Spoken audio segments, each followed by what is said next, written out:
Hi, Miriam. This is Bronson Pinchot with a message to you via Matt. Career move. You know, I do a career move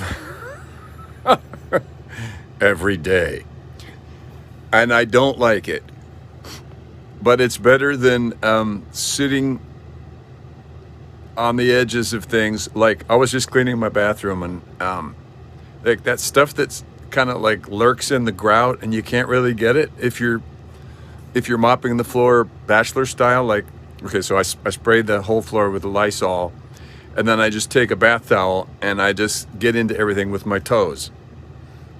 You don't know what I'm talking about? So that's what I do, and it's pretty good, but then some of the gunk kind of just lurks on the edges in the grout, and I'm tempted to do that myself emotionally sometimes, because in a given week,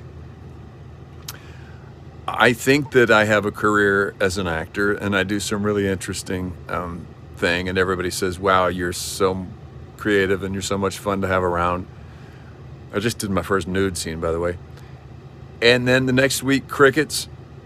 And then the next week, I think, well, you better do. So then I do an audiobook. I had to say they're not very well written.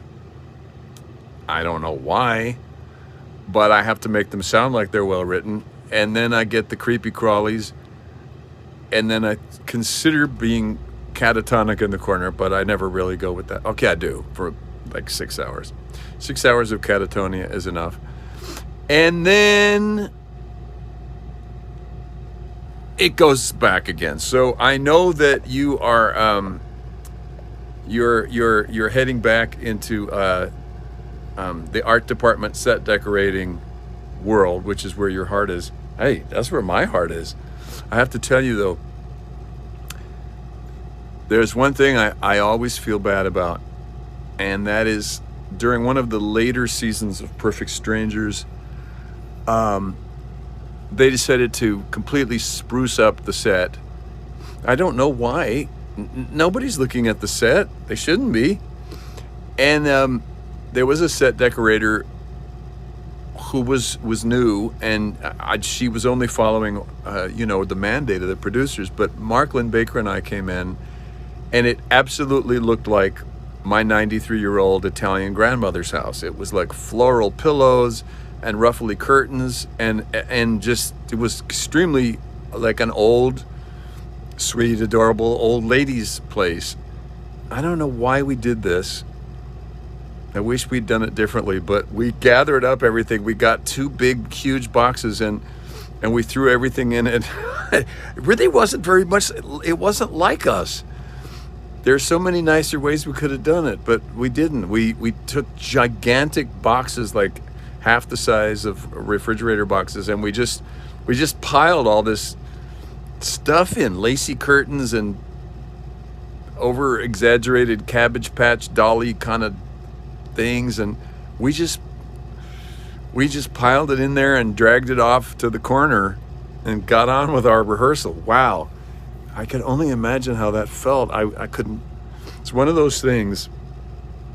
Now that has got to be a minimum of 30 years ago, well, maybe 33, but it still hurts me that I did that. I can't believe I did that, but I did it. Got to own it. Anyway, so I hope you're not having that kind of day as a set decorator, art department person, and I hope if I ever run into that person, I can give her a hug and say, I'm sorry that I was a fiendish brat at 29 or whatever I was. Anyway, we just got to take it. You know that song, A Spoonful of Sugar? Yeah, it's more like a spoonful of rock salt. But hey, we're both still here. And yes, I need a haircut. And yes, there's an inch of white hair around my skull. But that doesn't change anything. You know, years ago in the 80s, I used to see this stuff in the makeup trailer called Streaks and Tips. And it basically spray paint for your hair in case you're on location somewhere and you need a dye like I do, and there's not time, or I don't know, whatever it is. And they would just spray paint it to match, and then you could shampoo it out. It's kind of gross because it really is like spray paint. So during the pandemic, oh, did you know there was a pandemic? I went completely natural, and my hair is white. I mean, it's silver, completely silver.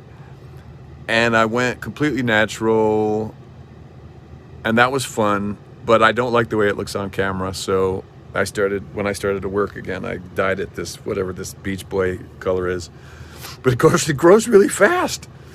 So every time I have something to do on screen, and I just, I don't want to get, okay, the woman that does my hair, her name is Fabiola. I mean, isn't that fun just by itself? So if I just don't have time to get Fabiola over, I got some streaks and tips, which they still make, and I spray paint my, by the end of the day, you feel like Ray Bolger in The Wizard of Oz, like all stitched together and kind of But I love Ray Bolger in The Wizard of Oz, and